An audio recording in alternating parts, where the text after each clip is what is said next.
Good afternoon, everyone. I'm Beth Stroll with the TA Network for Children's Behavioral Health at the University of Maryland, Baltimore, and I'd like to welcome you to the System of Care Learning Community meeting. As you can see, today's topic is working with family and youth-run organizations in systems of care. Denise Solsbeck and I co-facilitate this learning community. We meet every month. We have designed the learning community to support leaders of systems of care in all capacities and roles, whether you are involved with a SAMHSA grant or not. We look at leaders who are directors and coordinators or people in particular content areas, and others with leadership roles in any aspect of implementation, expansion, and sustainability.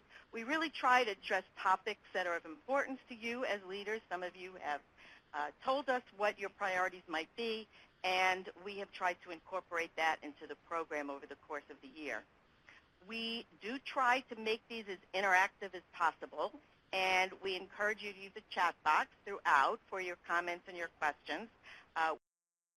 Of your questions and making sure that they are responded to either during the presentations or during the Q&A period at the end of the presentations. We also would like to remind you to complete the evaluation survey through the link that will be provided to you at the end of the webinar. Before we get started, I wanted to mention to you that our next Learning Community meeting is March 21st, also 2:30 to 4 Eastern Time. The next time we'll be focusing on using social marketing for system change. That one will be led by the very skilled team from the Caring for Every Child's mental health campaign, and it will include some really strong examples of how strategic communication can have a significant impact on the outcome of system of care expansion efforts. So we hope that you would put this on your calendar and join us then. Again, please do put your comments, put your thoughts, put your questions in the chat box throughout. Today, as I mentioned, our topic is current issues and opportunities for working with family and youth-run organizations. We're very fortunate to have two outstanding presenters, each of whom directs an organization that's a core partner and very integral to the TA network. Johanna Bergen is Executive Director of Youth Move National, and Jane Walker is Executive Director of the family-run executive, the rest is a long one, Leadership Association called FREDLA, and both are core partners, as I mentioned, the TA network, and are experts in the topic that we'll be focusing on today. So I'm going to turn this over to you, Johanna, to get us started. Great. Thank you, Beth and Denise, for having us join today. So as Beth said, my name's Johanna Bergen, and I work at Youth Move National. We're honored to be a core partner in the TA network and are available to provide technical assistance to each of you as you deepen and support youth engagement efforts within your grantee community. Today we are going to be presenting information from both of our membership networks and then provide some guidance and thought for you around how to deepen youth and family engagement. Our goal is for you to leave today's call with an ability to describe the roles that youth and family-run organizations are playing across the country and how they might be partners for you in your work. We're going to be talking about the role that these organizations play in both policy and system design and change, as well as at the service delivery level. We're going to be candid about sharing some challenges that are out there in working in family and youth engagement and provide some strategies to create more effective partnerships. And we'll be discussing throughout the session the importance and strategies that are at your fingertips to sustain the important work of family and youth organizations. I think the way we want to start out is that we have, Jane and I are both part of movements that have been growing for many years across our country. And when we think about where we are today, the quick answer is we feel like we're everywhere. So there are youth and family programs and organizations in every state across the country, in our tribal communities, in the District of Columbia, And one thing that Fredla and Youth Move can both do is help offer you connections and warm handshakes to the programs in your community. So your first action step is today is if you aren't already partnering with a youth-run or family-run organization, let's find out what's close to your community. Jane, can I pass it over to you to introduce yourself?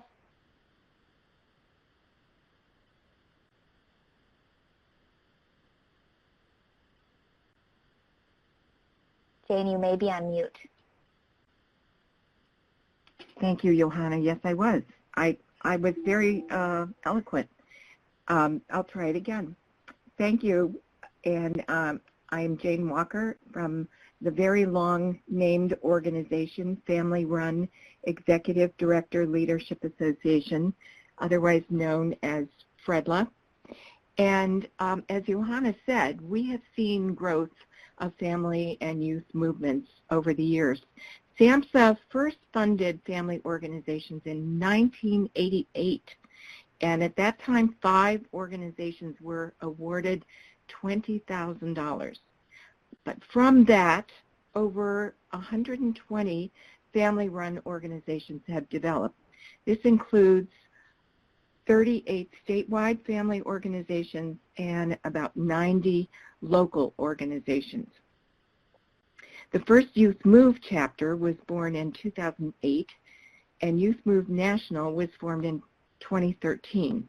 Today they have 76 chapters in 36 different states, plus the District of Columbia. So it took Youth Move only 10 years to accomplish what it took family-run organizations almost 30 years to do. So as mentioned, I am with FREDLA, and just to give you a little bit of information about our organization, we were only started in 2013 by the executive directors of 16 of our family-run organizations. We decided back then that it was important that we form our own association and that we were stronger together by sharing information and supporting each other. So we are a national network whose mission is to strengthen the leadership and organizational capacity of family-run organizations. As mentioned, we are a core partner in the TA network and other technical assistance centers.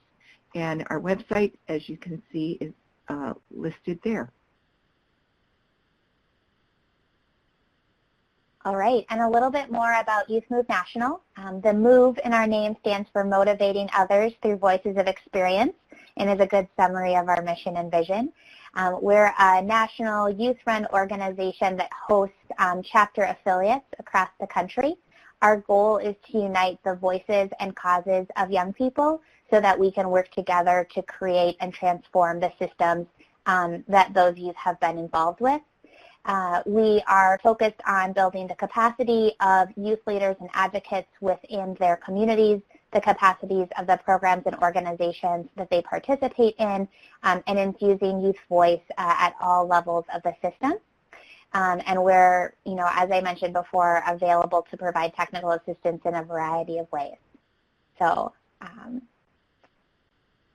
thank you for reaching out. Okay, so I'm going to spend a few minutes talking about what the youth movement looks like today, and what do youth programs and youth organizations look like across the country. I'm going to show you some quick slides and try not to talk too long about them, but these slides are available for you to download in the pod below. I would note that the information I'm presenting is from a survey of our Youth Move chapters. It's collected through our annual chapter report. And the information that we're looking at today is from 12 months ago. And I think there's 2 things for you to note. One is from 12 months ago, and as Jane said, we're rapidly changing and growing as a movement, right? So we'll be releasing new survey data about 6 weeks from now. And the second thing is that this survey is very specific to Youth Move affiliates. but there are many strong youth-run programs and organizations who do this and vital work that aren't a part of our reporting network. So think about this as a snapshot or sort of a sneak peek into what the movement looks like, and then you can, I imagine, contextualize it to the youth programs that you partner with in your communities. So one of the things that we're observing in the youth movement is that a lot of youth work initiates as an advisory board or as a program and doesn't just overnight become the initiation of independent organizations. So we track each year the number of chapters who are a hosted program, meaning they operate within the umbrella of another organization's infrastructure, and the number of those that are independent nonprofits with a 501c3 status. The N in our survey, so the participating chapters are 52, so that'll help you contextualize the percentages you'll see on the slides. The percentage of independent youth-run organizations is increasing every year. And so this is something we're tracking closely, and we see the needs of the youth movement changing as this comes to be. One of the questions that we ask and look for is what does the infrastructure of youth-run organizations look like? And we track this for a couple of reasons. One, we know as a youth-run organization that investment in our infrastructure, of our policy documents, of our decision-making board helps us be better at the work that we do. And we want to help our network establish these things. So this is particularly interesting to me. The data on this slide is showing that about 50% of our network has standard program policies that are specific to the youth programming they offer. About 50% of our chapters have a strategic plan, a long-term vision about where they're going. And almost 50% of our chapters have an annual budget. This means an annual budget that is specific to the Youth Move program itself. That also means that there's 50% of our network out there that hold program policies, hold a strategic plan or a budget that is a part of a larger organization but isn't broken out to the specificity of their own programming. So that's something that we're spending a lot of time helping chapter leaders learn the value of and move forward in developing those options. A third of our chapters have bylaws, which includes and is defined as a chapter decision-making process. A quarter of our chapters have logic models, and then we ask about a myriad of other ingredients that help build a chapter. Something that each of you might want to think about as you are actively engaging and setting up partnership agreements, MOAs, and contracts with youth-run programs, you want to know where they are in their organizational infrastructure development and sort of meet them in a developmentally appropriate space. And we have found that chapters who partner with system of care grantees oftentimes then have the resources to build some of these key components into their organization. We're also interested in monitoring a finding that seems to be appearing as we look at this data from year to year, that those chapters and youth programs who have stronger infrastructure documents like this in place are reaching a greater number of youth in their programming. So we're going to continue to monitor that and sort of track that connection with another years of data. This question about do you have oversight or decision-making authority over your chapter's budget is that, and I'm sorry, I'm seeing the chat box. I'm going to switch my microphone for you guys and see if I can't get a clear connection. One of the things that we talk about when we do some sort of initial youth engagement components, and Jane and I are going to talk about it later, there are so many places that youth can be involved in our systems change efforts. And one of those is really at decision-making tables and learning the importance of operations of an organization and making decisions about finances is a key part of that. And so we ask our chapters what they have control of in their program. And so about half of them both have the oversight and decision-making authority as it relates to their budget. And we're continuing to look at this, particularly as we define the hosting relationship for youth-run programs. This slide helps speak to the diversity of youth perspective that we see throughout the youth movement. So Youth Move National started as an advisory council that was very focused on the mental health system. But what the original youth members of that committee realized is that they had been affected by so many other social services, and they had been touched and involved in many social systems. So we continue to track that today and to work to unite across systems beyond mental health. And so this question asks about the members that participate in Youth Move programming. So every chapter is representing members who have lived experience in mental health. 86% are representing members who have experience in child welfare. 76% are representing members who have experience in juvenile and criminal justice systems. And this speaks to our mission of working across these system silos, as youth and young adults all too commonly don't experience them in the silos that we sort of create as policy designers. Correlating that question of who is your membership to who do you work with, who do you offer programming to, we're seeing a strong number of our chapters increase the amount of service provision and programming that they offer within the juvenile justice and child welfare systems at a pretty high rate. And so this is something that we're monitoring in our programming nationally. For those of you on the phone connected with system of care, right, how closely aligned is the youth movement and youth move chapters with system of care? Pretty closely. So over 60% of our chapters receive funding from a system of care grantee, either currently funded or a graduate who has sustained system of care work. And almost 80% are partnering or participating in that work in some way.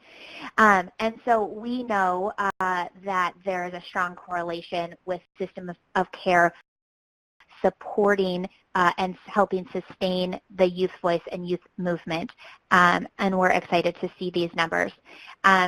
Youth Move as well as FREDLA partner as technical assistance providers across a great number of grantees. Some of those are represented here, and we track that correlation. What do youth programs offer, right? And so the question that we ask to be able to define the organization is, why do you exist? What is your primary purpose for existing in your community? And the vast majority of our chapters exist to provide youth voice development and leadership. This is investment in individual youth and young adults so that they can really step into a leadership role to make change in the systems that have affected their lives. Closely tied and second is our chapters exist to promote personal development and self-empowerment. So again, investment in the individual to help them gain life skills and meet their life goals. And then the third primary purpose area is community involvement and advocacy. This is including education in the community, building awareness about mental health issues and other systems issues, and really being at the table. Other purpose areas include recreation and peer networking. That's code for fun, because that's really important. Social marketing and awareness building, which is code for stigma busting, and peer service delivery. And this number and percentage is growing each year, and this measures both informal and formal peer support delivery. So our Youth Move chapters are doing a lot of stuff. When I do strategic planning with a Youth Move chapter and we ask, what do you want to do? What do you want to accomplish? They tell me literally everything, all of those areas, and we would like to do them by tomorrow. Thank you. So the organization of the purpose areas is actually a really cool planning tool for youth to sit down and say, but what do we need to do first? What's our primary area that we need to focus in right now? And there is a domino effect. As you build your youth voice development and leadership, you prepare yourself to be better at providing peer support in the future. This is just a quick slide that talks about what are those actual services and programs called that you provide, right? So community outreach and leadership right up there at the top again. Over 60% of our chapters offer training or technical assistance in their community, which we love to see. Over 50% are offering skill development groups, so that investment in peer support. And these all have common definitions to help our chapters understand and put the work that they do into these areas. And they're doing a lot, sort of all over. Again, just another way of sort of who they're reaching, who our chapter's reaching with the activities that they provide. Sort of hard to see everything, but the numbers on the side here are the number of respondents. So, you know, over half of our chapters are engaging youth in sustaining their chapters, right? Nearly half of those reporting are conducting children's mental health awareness events. So another way for you to look at that. And so while we do quite a bit of quantitative reporting, we're also interested in youth leaders telling us in a narrative form what they're proudest about. So a year ago, these are some of the highlights. We did have some new chapters obtain their independent 501c3 process, which was a huge accomplishment.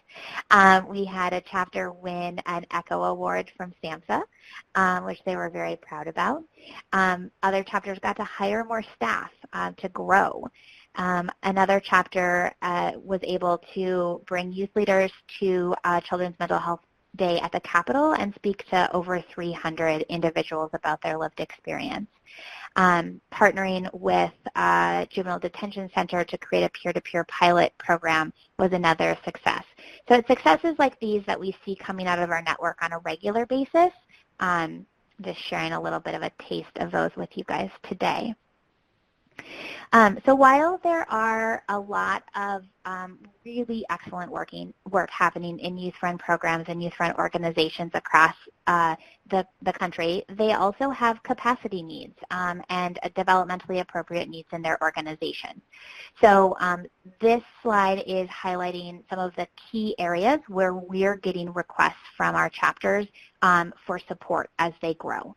The interest in peer support programs, both informal peer-to-peer programs in the community and formalized service-based one-on-one peer programs, the interest is growing in states across the country. Sustainability remains a top request for support. This includes maintaining funding sources that they have today, as well as identifying additional funding sources. And we know as the healthcare field shifts and changes, funding for lots of community-based organizations is shifting. Youth-run programs are no different. Chapters are hungry for program and organizational development, and I've talked a little bit about some of those areas before. And then there's definitely a need and a request for training, which goes back to the idea of building capacity of youth leaders. And we regularly respond to requests to support in developing recruitment plans and continued engagement plans, learning and passing on skills about facilitating youth-run focus groups, as well as a broad number of outreach requests. So this is some of the areas that we work in. We try to listen to our chapter network to define those needs, and then we are organizing our product creation and our training creation based on the TA requests that we receive from all of you.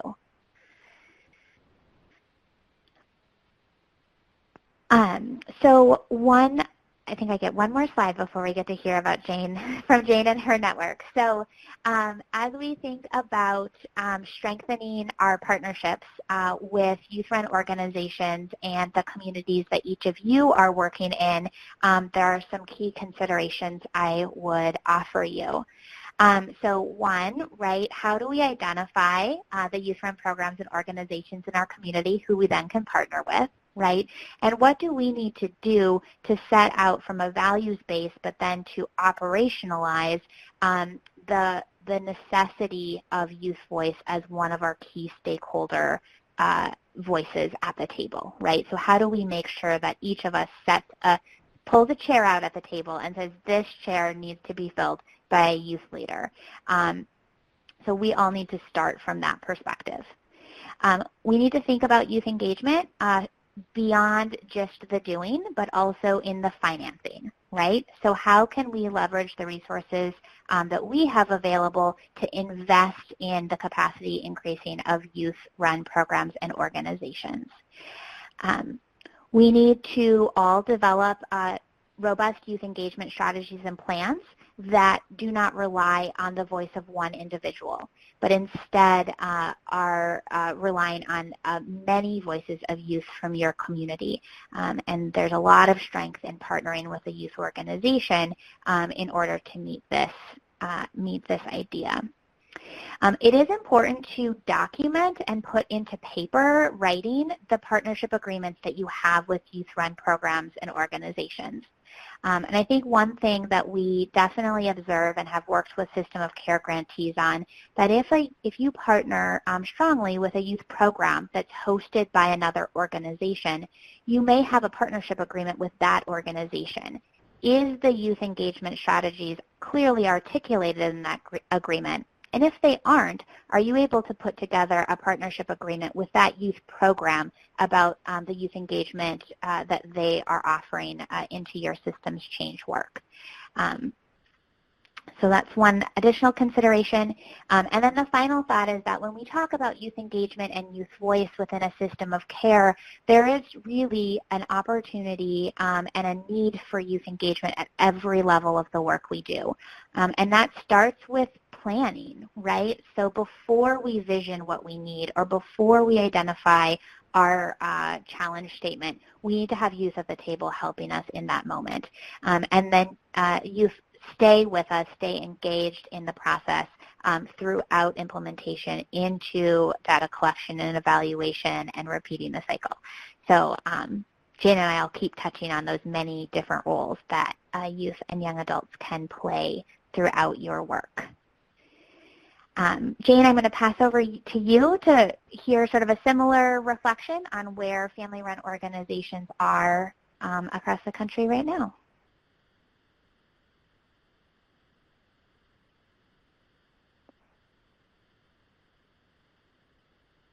And you may be on mute.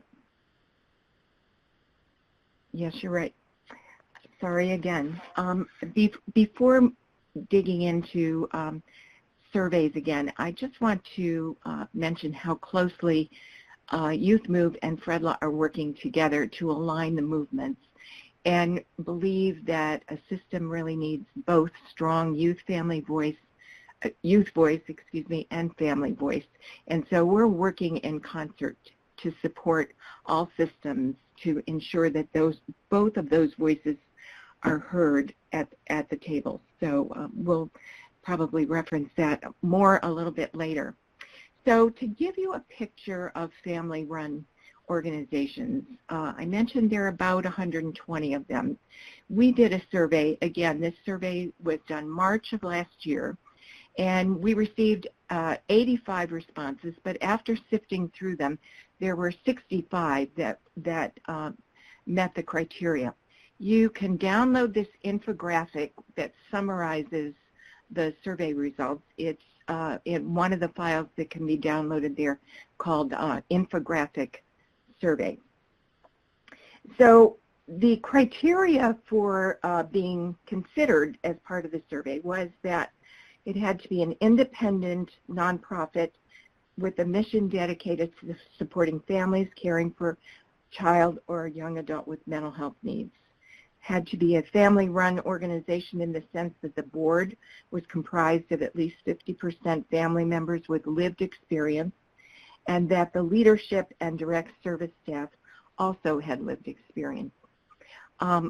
There's also an infographic about family-run organizations that you can download as well. It's in the little box there with other documents to be downloaded. So there's two different infographics related to family organizations. So one of the biggest issues with organizations in general is their budgets. How much do they have to be able to do their programs and hire staff? So we had 52 organizations respond, and the average budget was just short of $1 million. However, I think a more important figure might be that the median of the 52 budgets was a little over $500,000. We had several very, very large organizations with $3 and $4 million budgets, and that kind of skewed it. I think looking at the median is probably more reflective of the organizations. With one exception, the organizations with budgets over $1 million were state organizations. Local or regional organizations tended to have budgets that were $500,000 or less. The sources of funding was an interesting one. 60 organizations responded that they received funding from multiple sources, with the largest funding being state dollars. However, it's not clear if some of that could have been block grant money that was passed through from the feds or what, but our responses were that more funding was coming from the state, which I think is critical when you think about sustainability. We asked about the number of people served. We wanted to get our hands around, you know, what's the volume? How many families are actually being touched? And the numbers surprised us. So we found over 68,000 were receiving one-to-one parent peer support, which could be in wraparound, could be navigation, could be information or referral. 8,800 youth were also supported. Not clear in our survey, and we know now what we need to do next round to get more specificity, because we know some of those could be, as Johanna said, recreational programs rather than peer support. So we want to work with Youth Move to get a better handle on that. 32, almost 33,000 families trained, and a surprise to us was the large number of professionals who were also trained, with a total of 128,000 individuals from 58 organizations across the country. We wanted to know the demographics of people served, and you can see also that it really varies most likely by community. We feel that they are reaching out to the families in their communities, and we did a survey about 2 years ago to looking at the staff of family-run organizations, and found that also that the direct service staff, the parent peer support providers, were also representative of the communities that they served. Our cultural and linguistic competency hub at the TA network asked us to include a question about accommodations for language or literacy. And 88% indicated that they do make accommodations for language or literacy. And we had 19 organizations, or 37%, have bilingual staff, primarily Spanish speaking. We also had several organizations that noted that their primary effort was on literacy, that there were many families in their communities that they needed to support with literacy services. So we asked about, again, what children are you reaching? And like Youth Move, we found that they were touching families who had youth in multiple systems, special education, transition age youth, LGBT, preschool children, youth in foster care, intellectual disabilities, and so on. So these family organizations are reaching broad spectrum of families in their communities.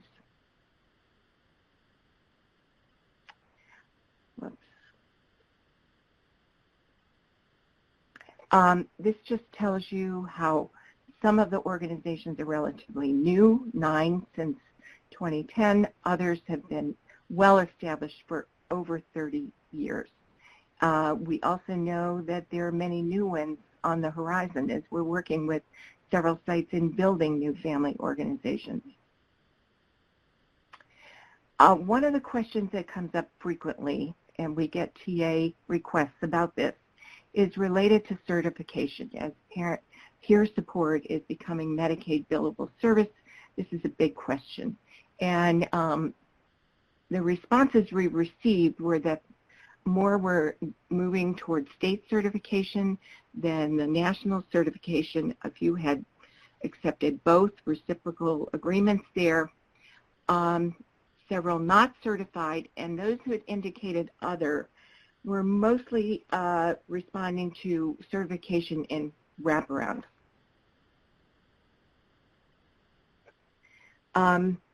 We asked about the types of support, and you can see pretty much the heart and soul of family-run organizations is peer support. 98% providing phone or face-to-face information referral support groups or intensive family support through wraparound. We have a few organizations, state organizations, that primarily focus on advocacy and less so on the peer support.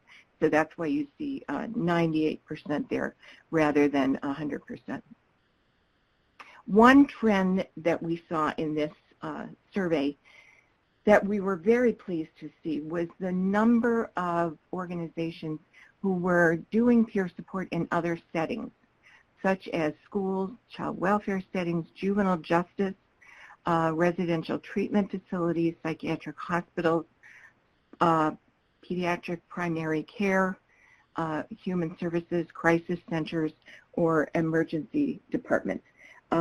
We expect that this trend is going to increase, and think it's really a good one. We asked about evidence-based practices. The biggest one noted there, of course, is high fidelity wraparound. We asked, and work with Youth Move on this, how many are hosting a Youth Move chapter, and just less than 50% said they were host to a youth program or Youth Move chapter. And again, we didn't get enough specificity on this to kind of get a sense of what these programs look like, if they were socialization groups or skill building groups training, and we're going to certainly get that better definition for our next go round. This is one of the biggest questions that we want to see the response to, and this is very consistent with the survey that we did 2 years ago asking the same question, and that is, why are families contacting your organization?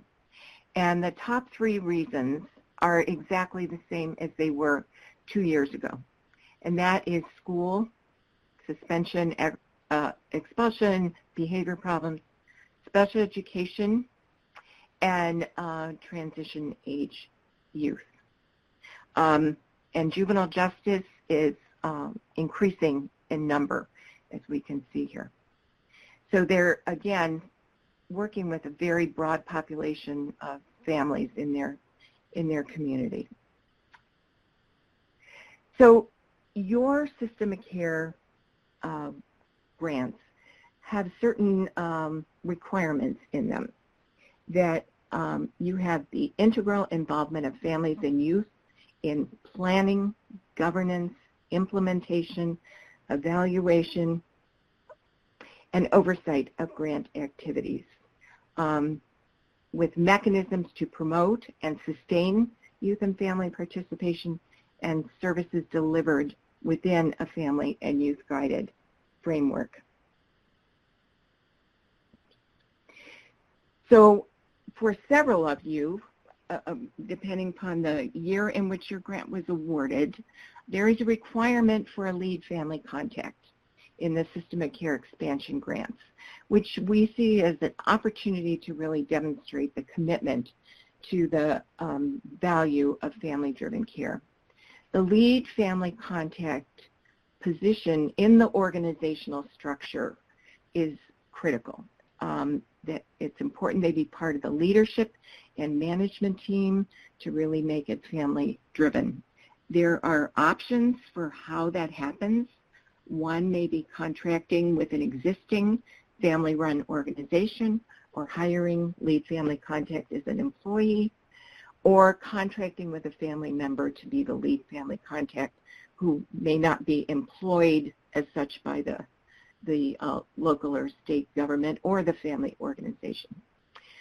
There is also a tip sheet that you can download, which gives you a lot more information on the roles, responsibilities, oversight of the lead family contact. That's also in that box that can be downloaded. But it's important to note that the lead family contact is really not sufficient for family-driven care in itself. It takes a lot more than that. So, Johanna, over to you.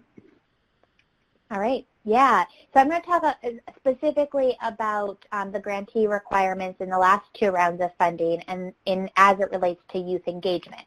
So the language Jane shared 2 slides ago about engagement throughout the levels is true, right? And then the specificity about youth engagement is that these grantees need to identify a task lead. So this is a different requirement than the family engagement role that Jane just laid out, and yet there are similarities, right? The strongest similarity is that there's a lot of ways for you to meet your youth engagement task lead requirement. So one of the challenges that we have worked through with some grantees is that initially, sort of in the application stage and early implementation stage, some very wonderful individual with a very full-time job got youth engagement task lead added to their job description overnight. And it's really challenging to lead a robust multi-year youth engagement strategy if you're already dedicated to a lot of other work within your state or community. And so keying out what your strategy is about this task lead and resourcing that task lead with the time that they're going to need to really deploy a youth engagement strategy is key. So there are a lot of ways grantees are responding to this task lead requirement right now, and there's a lot of reasons why you might choose one strategy over another.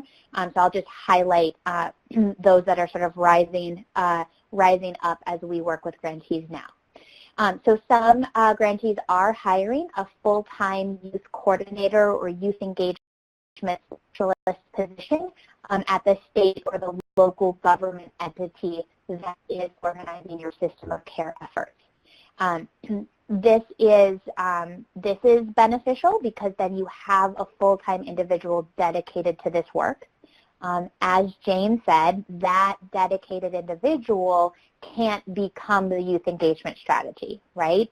So within the nothing without us, about us without us mentality, we also can't have the without us be solved by one voice, right? So this full-time position or this staff position, however you resource it, is then responsible for leveraging the multitude of youth voices that will need to be involved throughout the process. There are examples of system of care communities who have sustained this type of a lived experience youth engagement position within their state infrastructure or their county infrastructure, and that's really exciting to see that sort of long-term commitment to this work. Another way to meet the task lead requirement is to contract for a staffing position outside of sort of a government or governing entity and to contract that staff position into a community-based organization. And so we see this within where Youth Move chapters will have a dedicated staff member who's dedicated to focusing on system of care, as well as other youth organizations that can be contracted with to do this work. Another way to fulfill the task lead is to contract with an entity to do this youth engagement work rather than with an individual staff member. And so a contract could be developed for a youth-run organization with a number of deliverables in it that are focused on infusing youth voice within the system of care work that you're doing. And then there are folks that are doing a little bit of all of these things or picking a couple of these strategies.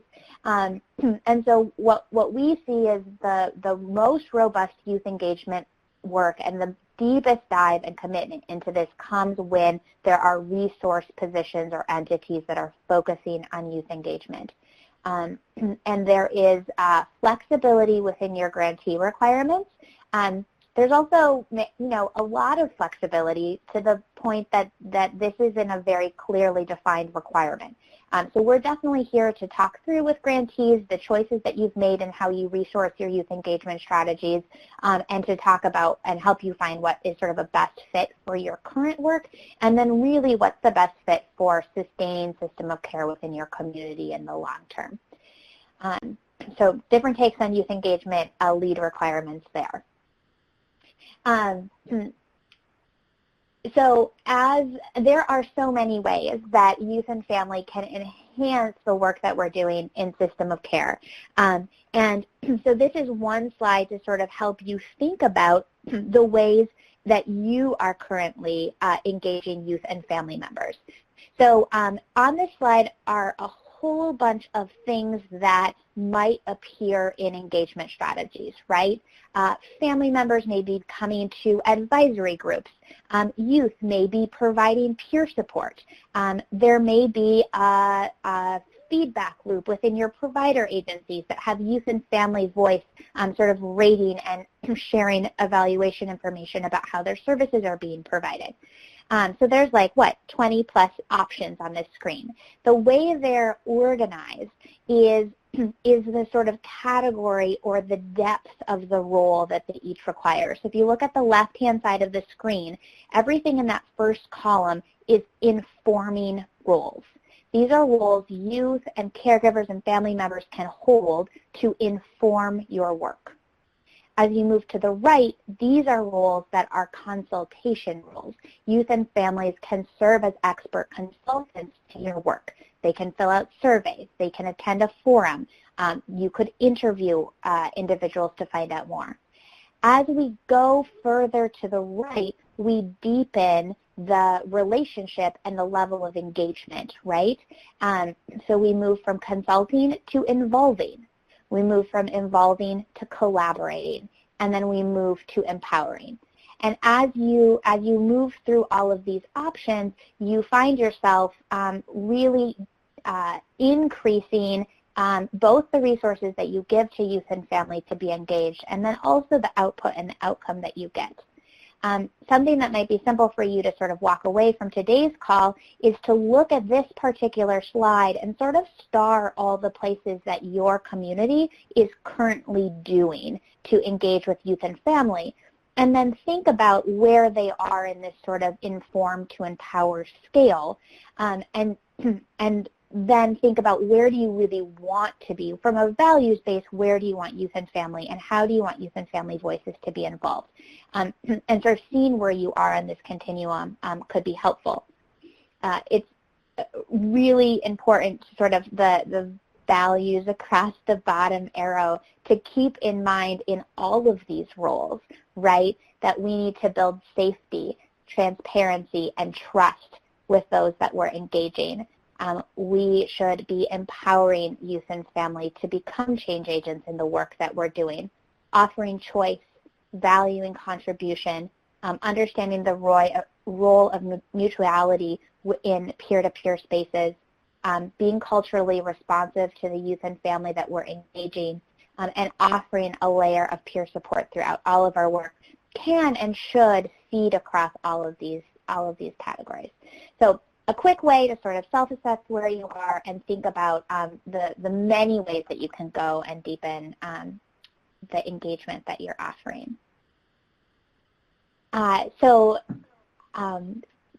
Those of us presenting on today's call who love working and partnering with family and youth-run organizations and represent them as well, right? But why should you? What are really the benefits that are available?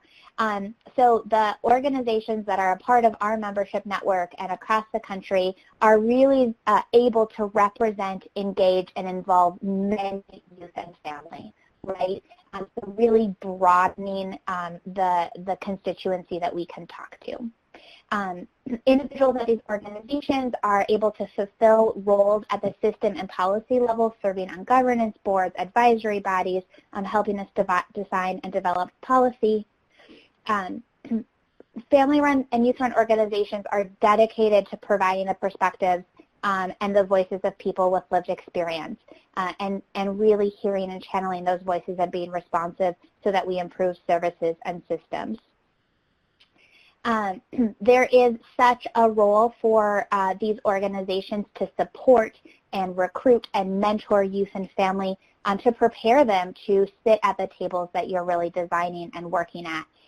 We have some really great work of youth training fellow youth to be ready to be advocates and change agents at the tables.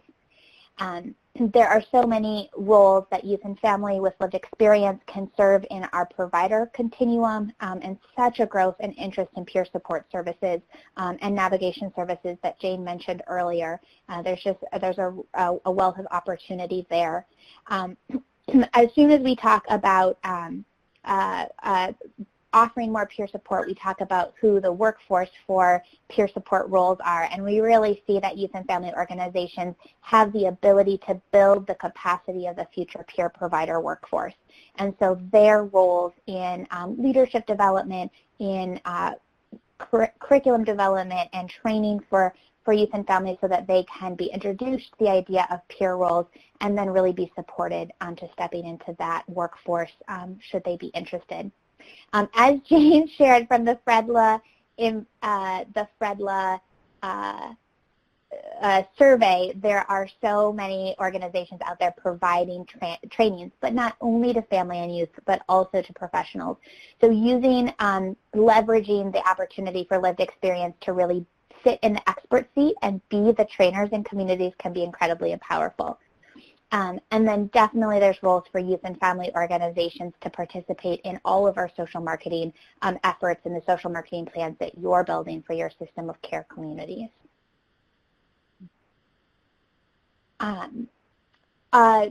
Sneak peek at some roles. Definitely there are many roles, and this particular slide splits this into sort of two categories, which I think can be helpful as you think about how to move forward. The left side of the screen are some roles that family and youth can take at your policy-making change tables, right? And then the right hand of the screen are roles that are good fits at the service delivery level, right? And so I think we'll just sort of leave this one here for you guys to look at, but it's everything from being the educators, being the trainings, to developing leaders, to creating the curriculum and training process for peer providers, to that recruitment engagement role. All of those are good fits for family and youth-run organizations. It's why they exist. It's the work that they really want to do in the community. And then on the individual level, working with children, youth, and family who are trying to navigate these systems, youth and family can offer peer-to-peer support, sharing their lived experience, serving as navigation support, providing support groups, providing education at that level, and helping create and build those natural community resources that we know are so valuable to families' success. And so there's always work to be done from our perspective and ways that you can be engaging with our networks and our constituencies in your work. We hope you're not surveyed out because we have one more set of sort of data to share, and I'm going to toss it over to Beth to share a little bit more about this state scan. Thanks, Johanna. But before we get to that, you both talked about lived experience, and the question came up as to how you define it. So perhaps each of you could just take a moment to share your definitions of lived experience. I'll start, Beth. This is Jane. We define lived experience in the family movement as primary caregivers of a child or young adult with mental health needs, and the family member has had to navigate systems of care to access services for their child. So it could be a foster family, a kinship family, a biological, adoptive. Family is defined very broadly. The lived experience is primary caregiver and having to navigate the system. Johanna, you want to define youth lived experience? Sure. So from our perspective, youth means that a youth or young adult self-discloses involvement in one of our country's social systems. That includes mental health, substance abuse, child welfare, juvenile justice, and special education. And so involvement in some way in one of those systems. Mm-hmm. And Youth Move programming and the data that I shared, we work with youth that are 14 to 29. Okay, great. Thank you. One other point that I wanted to make before we go forward is that we have talked, Johanna and Jane both, about requirements that might be included in SAMHSA grants for whether it's a task lead or a staff person that relates to family and leadership and youth leadership. But there may be many of you who don't have SAMHSA funding. I think, and I hope, Jane and Johanna, you would agree that a lot of the strategies you talked about in terms of engaging youth and families in all of the various roles that they can contribute to system of care work can occur whether there is a SAMHSA funded grant or not. Absolutely, absolutely, and should. And Johanna, I don't know if we can go back to that diagram where Johanna showed the progression. And one thing that we know is that you really have to be looking at it across the board, and as that some families will only be, or youth, only be at a stage where they can receive information or provide information. They may not yet be able to be involved or collaborate or ready to serve on steering committees, but you constantly have to be addressing all those stages because you want to keep continuing to bring families into leadership roles, youth into leadership roles.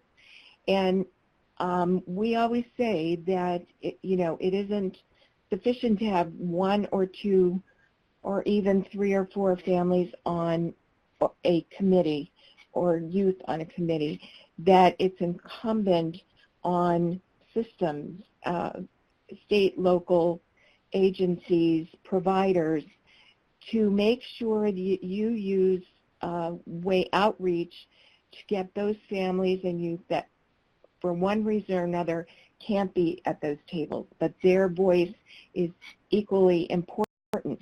So doing things like, focus groups, surveys, sending out newsletters, participating in, community fairs, all these outreach efforts to reach families and get their input is critical, again. So needing to look at it as having to do all of that and keep it going to be able to have a truly family and youth-driven system. Great. Thank you very much on that. You mentioned another survey, and I'm going to just do this very briefly. As both Jane and Johanna mentioned, some of the issues we're going to tackle today pertain to the real issues of how family and youth organizations work with states, work with communities toward common goals. And we thought it would be good to have the perspectives of states and other states in particular on this. We had the opportunity to do this. What are their perspectives on working with family organizations? What are their relationships? What do they see as the strengths? What do they see as some of the areas needing improvement? What could we do to try to strengthen those relationships both ways? So we meaning the TA network, Jane Walker with FREDLA, and NASHBID, the National Association of State Mental Health Program Directors, we collaborated on a scan of children's mental health directors to try to get some information from their point of view. And I think we learned some very interesting things.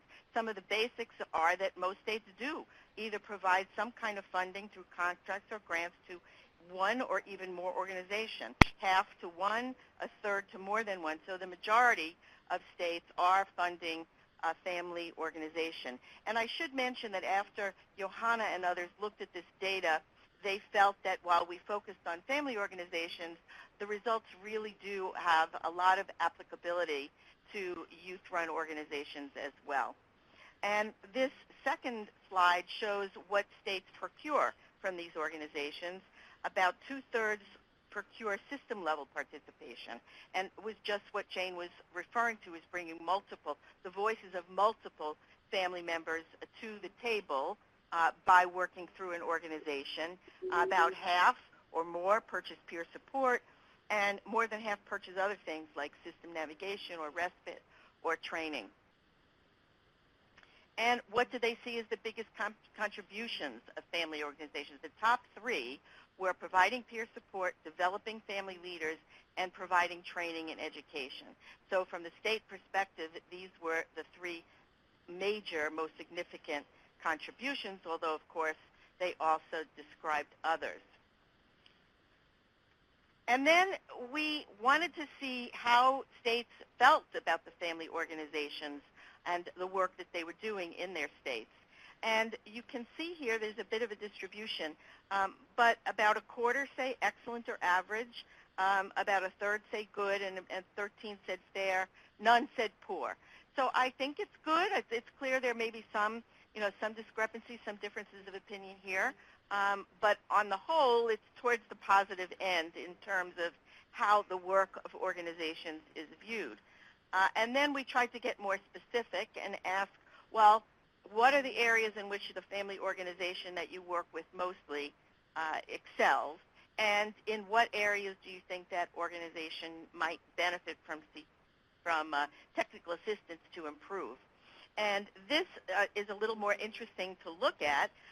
There are some areas where some states think the organizations excel, and the areas needing improvement are almost the same in terms of half thinking leadership excels, half needing TA in that area. I think one of the areas that we probably expected is that the administration end of organizations seems to be a weaker link, and quite a few states felt that that organizations could use technical assistance in areas of administration, like operating as a business and managing funds and so forth. So that's an area I think that there was awareness previously was a need for technical assistance for many family-run organizations. And there was a high rating, as you can see, for the quality of services, and many fewer states noted that as an area needed technical assistance. So I think that when you look at this and try to just pick out some of the most important findings, I think it would be that the administration area is one that we might look at for more TA, and also around services, we can see that family organizations are doing a really strong job there, but it's in some of these other areas that TA needs may be greater. These are some of the in the qualitative responses, there's some of the areas that states mentioned as to what technical assistance they thought might be helpful to strengthen family organizations.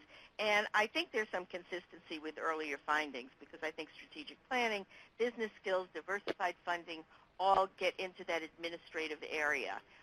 So I think some of the suggestions around TA are very consistent with what states noted before. And we also tried to look at the relationship. What is the relationship like between the state and family-run organizations? And there, of course, have been some concerns that maybe in some areas these weren't so good. But we found that 2/3 reported either a good or excellent relationship between the state and family-run organizations, and only 1/3 reported them as being either average or fair. And we also asked what kind of technical assistance would be helpful to strengthen that relationship between states and family organizations. And I think that some of these cluster in an area of communication, joint strategic planning, reaching consensus, and in general just finding ways to improve that collaborative relationship. and, of course, the strengthening the administration and funding, which is the theme we've seen throughout this. So this is just a snapshot of what we learned from states. There were 24 states that actually replied to this scan, and we will be having a follow-up conversation with state children's mental health directors at their summer meeting on this. And hopefully they will be able to take a look at this data, have a conversation about that with, I hope, Johanna and Jane, and try to dig into what next steps might be to act on some of these recommendations as to what might be helpful to strengthen both organizations and the relationship that they have with the states and communities with whom they work. So I'm going to stop there and turn it back over to Johanna. No, I think it's Jane. And I'm sorry, Jane.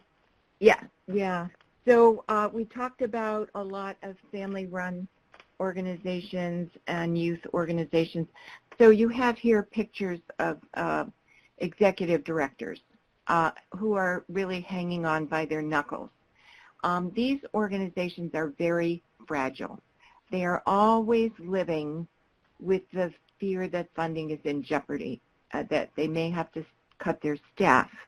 The wind can shift at any moment with changes in administration, leadership at the state or in their communities, budget cuts, changes in funding strategies like going from grant-funded to becoming a Medicaid provider, which could result in a major lack of support for their infrastructure. And as Johanna mentioned, the stronger the infrastructure, the more effective the organization can be, and how this impacts their sustainability in the long run.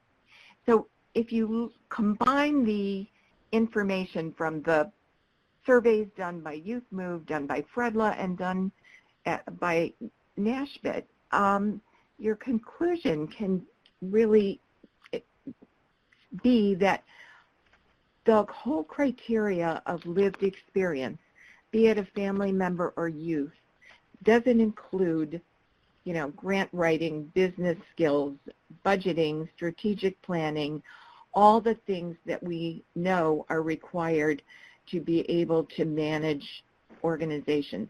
And I think one of the responses to the survey that NASHBIT and Beth Stroll did, I thought was a very telling comment when it said something about what could the states do to strengthen the relationship, and it said something about recognition that family organizations need encouragement, as it's a challenge to be funded by the agency that sometimes they need to be critical of. That also puts into play the advocacy role that youth and family organizations play, and how being funded and being an advocate is a fine line between that. So I think you could characterize these organizations as passionate and fragile, in that they care about the families they work with, will go to the ends of the earth for them, and what seems to be the struggle is the funding that could support the infrastructure to help them with the administrative piece, the business skills, and such. So that is the challenge. So strategies, Johanna? Sure, yeah. So in an attempt to sort of summarize things in 6 bullet points, here's Jane and I's attempt at wisdom today. So as you think about how to move forward working with family and youth-run organizations, it's really important that we all join together in educating the child-serving systems about the benefits that these organizations and their members bring to the table, right? And that these organizations are really building family youth voice and the leadership capacities of those members. And so we all need to be educated and work from the values base of being youth and family driven. We need to shift policy, right? We need to, when we have the ability to craft policy, right, we need to do so in order to support and enhance the oftentimes it has to be requirement to partner with that family and youth-run organizations. So that can be in all of our mind's eyes as we're doing work. The policy that we put in place throughout systems of care is what is going to be left, right, when we move on to sustainability and from a grantee's perspective, and is the policy that we're creating promoting and supporting the investment in youth and family-run organizations. The third area is to establish formal partnerships. It can feel, you may have an excellent working relationship in practice, and I'm so grateful for that, and we want to ask you to formalize those. So an example of this, there is a component of national evaluation of the CMHI initiative that looks at the partnership agreements that we have in place with organizations. If we haven't documented in paper our relationship and our commitment and the work that youth and family-run organizations are doing, it gets lost in the telling of our story. These documents can be very helpful for youth-run programs as they figure out what their infrastructure needs to look like, and helps them become accountable to the work that they're committing to do in your work. So setting up, starting with MOAs or MOUs, hopefully eventually contracting and financing the work that they're doing with and for you. The third area is to allocate, or the fourth area, excuse me, is to allocate appropriate resources and time. It takes time to engage and maintain the relationships you have with youth and family leaders and advocates. Family and youth organizations can help you maintain that, but remember it takes their time too. And when we value something, we need to resource it, right? And there are tools at your disposal to be able to do that. The fifth idea is to utilize the data coupled with family and youth voice to sustain all of your systems of care initiatives, and that includes working to sustain family and youth-run organizations. And every program and organization is trying to figure out how to be a strong, effective, sustained organization. That means diverse funding streams, and it takes time and it takes partnership to find those funding streams. And then the sixth is that particularly if you're in a community that is building a youth or family organization because there hasn't been one, that incubation period can be so important and vital to success. And so thinking about how to leverage the resources you have to get something off the ground by providing financial and technical assistance resources is incredibly important. So in an attempt to to summarize sort of the findings of all these surveys, the work of our network, these are our take-home strategies. And I'll pass to Jane about sustainability. So we all know that the buzzword is sustainability. Every grant has a section on how will you sustain your efforts, and it's really critical that sustainability starts early. It starts with the first year of the grant. It involves more than money. It involves building clarity, building capacity, building culture, and I might add finding ways to institutionalize, to get into regulation or to get into statute, some of the language, so that when the wind shifts and there are new administrations or new leaders, that still is there to be able to sustain the work. So those are critical to keeping the work going. So the question then becomes, what is your role? Johanna, are you covering this one? I'm on this, right? So I think the most important thing is that if you are a youth or family member with lived experience on this call, you rock. Thanks for being here. But it's not just you who has a role in supporting authentic, youth-driven, and family-driven work within our systems. It is everyone's role. So we are all responsible for thinking that about the levers we have at our disposal and thinking about the resources that we leverage to support and enhance and deepen what engagement looks like of these key stakeholder groups. And every single one of us can look around any table we're at and be the one to be brave and say, we're missing some perspectives here. We're missing some vital individuals who have lived these systems, and we need them at the table. All of us are capable of doing that. And so whether you're a project director or an evaluator or a family lead on the phone, every single one of us has the opportunity to own building and supporting and resourcing the youth and family movement. And so we shouldn't be afraid to be the one speaking up and pointing out where we could do work in this area in a little bit stronger, deeper way. I get to leave with the words Jane always says. So as we think about moving forward and making change together and improving the behavioral health system for children, youth, and families, we leave you with this favorite African proverb. If you want to go fast, go it alone.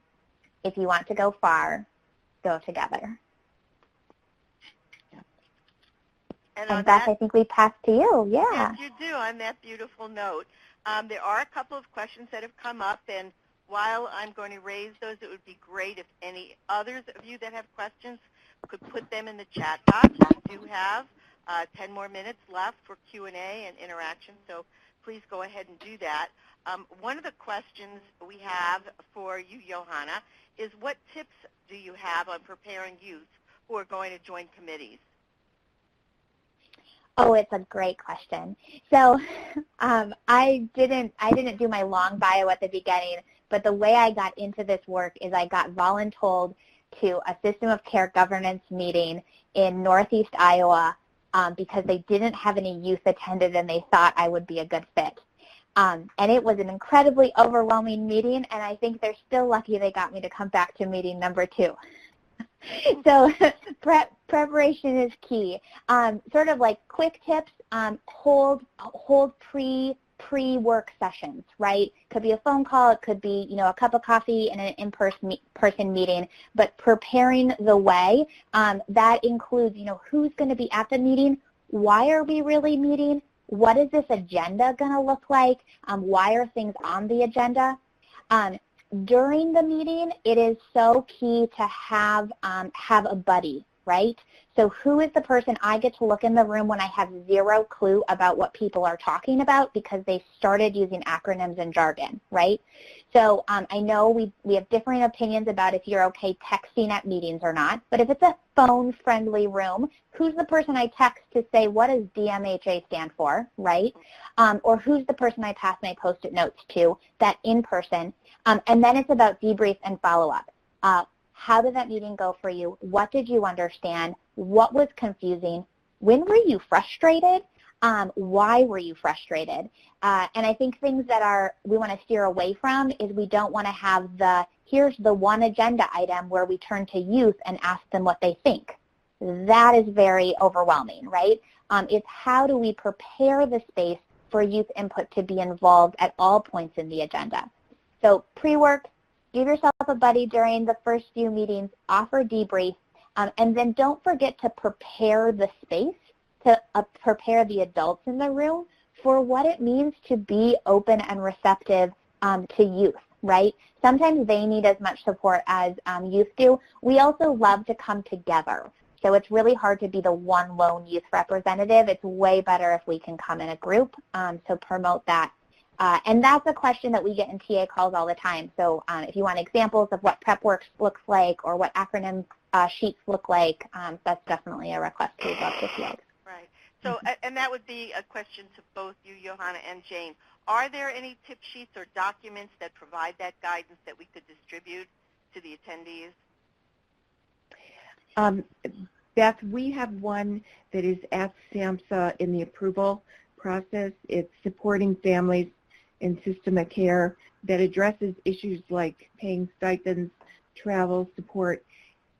And we also really emphasize that it requires having that youth and family voice really requires resources on the part of the agency in terms of being able to pay stipends or mileage or childcare, but also resources in terms of dedicated staff to do the kind of thing that Johanna was just talking about, and make sure that youth or families have someone they can call and someone to call them beforehand and prepare them. So I just was at SAMHSA this morning and asked about this. So it may be in a week or two that it will be available.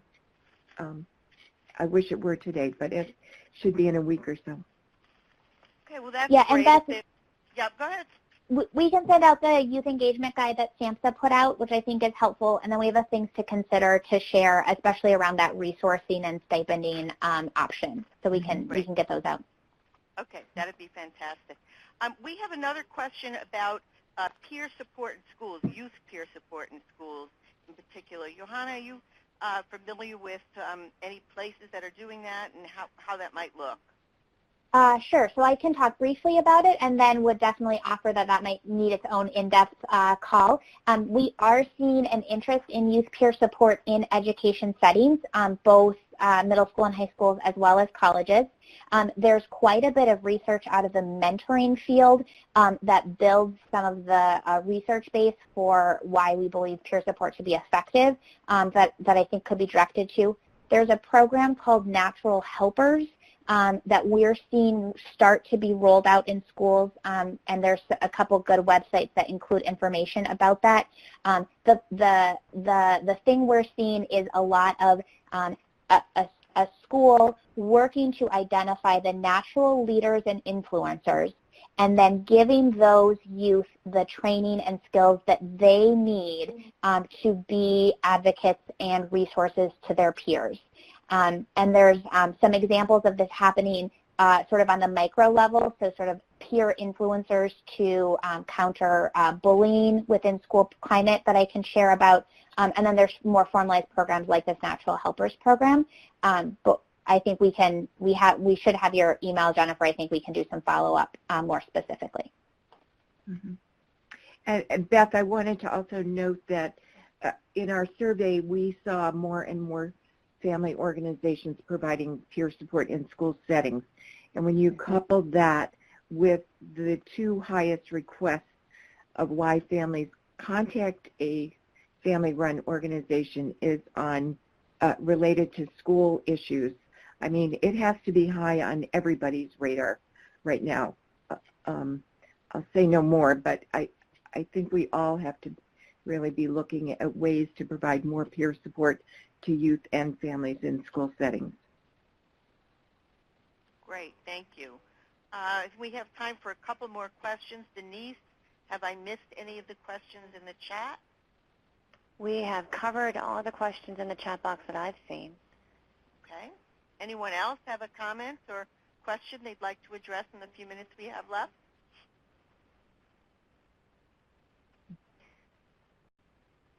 I would mention that once we do have the family document that Jane referenced ready for release, we will put that out in the Telegram. And maybe, Tiara, we can put in the box, if folks aren't subscribed to the TA Telegram, our weekly e-blast, I can post the link for that. That would be great. That would be great. So, okay, it looks like we're nearing the end, and I would like to thank Johanna and Jane for their great work on this. The chat box says you were awesome and it was perfect, and I don't think I can add much to that except to say I agree. I think a number of really important issues were raised, and also strategies for capitalizing on opportunities for better collaboration between family, youth organizations, and states and communities. So I think this is a very important conversation and a very frank one to tackle some of the difficult issues that you all face in this area. I would also like to thank Tiara Brown from the TA Network for handling all of the technical aspects of the session and doing it so well, as always. And thanks again to all of you for joining us today. Again, the next Learning Community meeting will be on March 21st. And it will be on social marketing for system change. So we look forward to seeing you March 21st. Please do click on the link and take our evaluation survey, and enjoy the rest of your afternoon. Thank you, everybody. We'll be sending out the recording link to everybody who registered as well. Enjoy your days. Okay. Thanks, everybody. Thank you. Bye-bye. Thank you.